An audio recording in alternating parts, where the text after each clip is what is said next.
Bonjour Thomas. Alors tout d'abord merci pour les vidéos, pour les swings. Alors tout d'abord ce que je vais dire c'est que pour quelqu'un qui joue depuis à peine plus d'un an et qui n'a jamais pris de leçon, on a déjà des très bonnes choses, on a déjà un bon swing de golf donc c'est très intéressant. Et à commencer par le grip. Le grip il est vraiment très très bien, très bon grip ici, d'accord, au niveau des mains. Donc ça pour quelqu'un qui n'a pas pris de leçon au début. Partir avec le bon grip et des bonnes bases, c'est assez rare, donc c'est très très bien dans votre cas. Ensuite, pour ce qui est de la position devant la balle, on y reviendra parce que ça va être le sujet de cette analyse. Mais d'abord, on va regarder le swing dans sa globalité. Globalement, pour ce qui est de la prise d'élan, on va avoir un bon armement en arrière ici, avec une bonne rotation d'épaule qui se met en place. La position en haut du swing, les épaules ont très bien tourné ici. Et de profil, on va voir que le club se place vraiment pas mal du tout avec une phase de club qui est très bien, qui est très square en haut du swing. Donc là, globalement, une position très académique, très belle position en haut du backswing. Donc pour l'instant, franchement, pas grand-chose à travailler à ce niveau-là. Ensuite, pour le retour, on revient bien ici de l'intérieur avec du retard dans les mains, d'accord, dans le poignet droit. Donc ça, c'est très bien. On va le voir de face aussi ici. Là, on tire bien le poignet. On arrive sur la balle.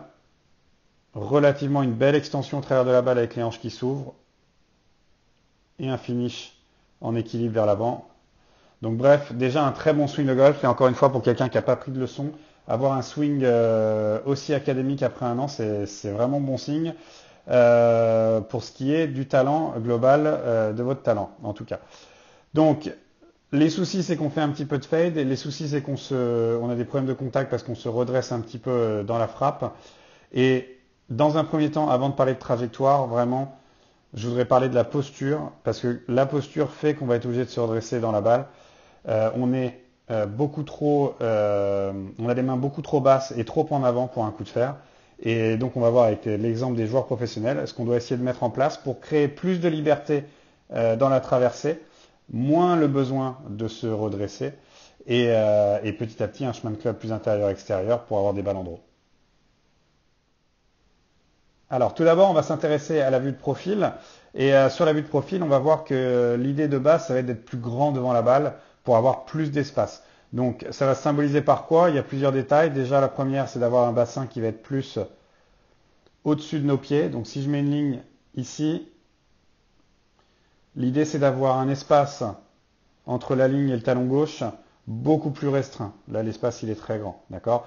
Pour avoir le bassin au-dessus des pieds, sentir qu'on est un petit peu plus grand ici au niveau du bas du corps, au lieu d'avoir cette image où on sent que le bas du corps part vers l'arrière ici.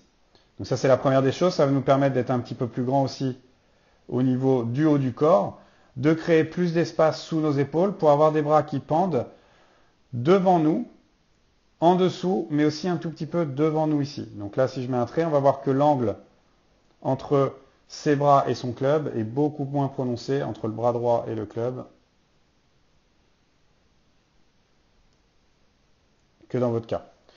Donc l'idée, ça va être vraiment de s'agrandir, de sentir que on est plus grand devant la balle, que les bras pendent plus naturellement et qu'il y ait moins d'angle ici avec votre club. Cela, ça nous permettra d'avoir plus d'espace et donc de pouvoir mieux étendre les bras au travers de la balle sans risque de taper le sol trop tôt. C'est pour ça que vous avez la sensation de vous redresser à l'impact, parce que si vous commencez à bien allonger les bras, mais en étant aussi étriqué que ça en posture, avec un club qui est si bas ici, bah forcément je vais taper dans le sol. Donc pour compenser, je me redresse, je crée de l'espace artificiellement, alors que cet espace, on doit l'avoir vraiment dans cette posture de Justin Thomas ici. C'est vraiment une posture qui est parfaite, grande, de l'espace libéré. Un très beau modèle à suivre. Ensuite, pour ce qui est de la vue de face, j'ai pris Rory McIlroy en exemple. Et l'idée, ça va être d'avoir les mains moins en avant, moins proches de notre cuisse gauche, avec moins d'angle au niveau du bras gauche. Donc, c'est quoi l'angle au niveau du bras gauche? C'est que dans le cas de Rory, on a le bras gauche ici, je tiens un trait jusqu'au milieu de son grip et sur le club. Alors que dans votre cas, on va voir que l'angle est vers l'avant. Donc l'idée, c'est d'avoir les mains plus en face de nous, plus entre les cuisses, plus face à notre buste et pas de décaler vers l'avant avec un angle trop prononcé. Sinon, pareil, je vais être obligé de me redresser au moment de l'impact. Je ne vais pas avoir la liberté nécessaire pour pouvoir bien relâcher le club. Donc une posture, on va dire, plus neutre, moins ancrée vers l'avant, avec moins d'angle dans le shaft ici, un club plus droit. Et tout ça, ça va nous permettre, encore une fois, de mieux libérer le club au travers de la balle, de jouer avec un petit peu moins de contraintes et petit à petit de moins avoir cette sensation de se redresser au moment de l'impact, d'avoir des contacts plus réguliers, plus de liberté dans le mouvement du club et des trajectoires en draw.